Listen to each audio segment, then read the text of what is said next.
அல்லேலூயா. அவர் உங்களை பார்த்து கொண்டே இருக்கிறார். உங்களை காண்கிற தேவனாய் இருக்கிறார். ஆமென்.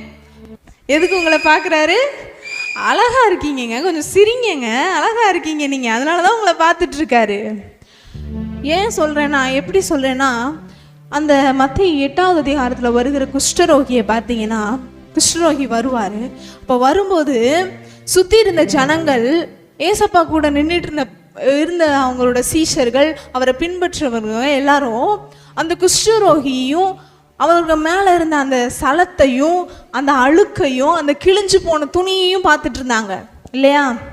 அவங்க மேலே அடித்த வாடை, குஷ்டரோகி மேலே இருந்த சலம், அந்த கிழிஞ்சு போன அந்த துணி, அதை கட்டி வச்சிருந்த அந்த துணி, அழுக்கான ட்ரெஸ்ஸு, வளர்ந்திருந்த முடியையும் அடித்த நாத்தத்தையும் பார்த்து கொண்டு இருந்தாங்க. ஆனால் இயேசு கிறிஸ்து அவருடைய வெளியே இருக்கிறத பார்க்கல, அவருக்குள்ளே அவருடைய சாயலையும் அவருடைய ரூபத்தையும் அந்த மனிதனுக்குள்ளே இயேசு கிறிஸ்து பார்த்து எல்லாரும் வந்து பின்னாடி போனாங்க. ஆனால் அவர் பின்னாடி போகலை, முன்னாடி வந்து கையை நீட்டி அந்த குஷ்டரோகியை தொட்டா. எவ்வளோ நல்ல தேவன் பாருங்க. மனிதங்க தான் வெளியே பார்த்துட்டு இருப்பாங்க. அவர் உங்களை பார்த்து கொண்டிருப்பதற்கான காரணத்தை நீங்கள் புரிந்து கொள்ள வேண்டும். உங்களுக்குள்ளே அவருடைய சாயலும் அவருடைய ரூபமும் இருக்கிறது. அதனால நீங்க ரொம்ப அழகா இருக்கீங்க. அதனால உங்களை எப்போதும் பார்த்து கொண்டே இருக்கிற தேவனாய் இருக்கிறார்.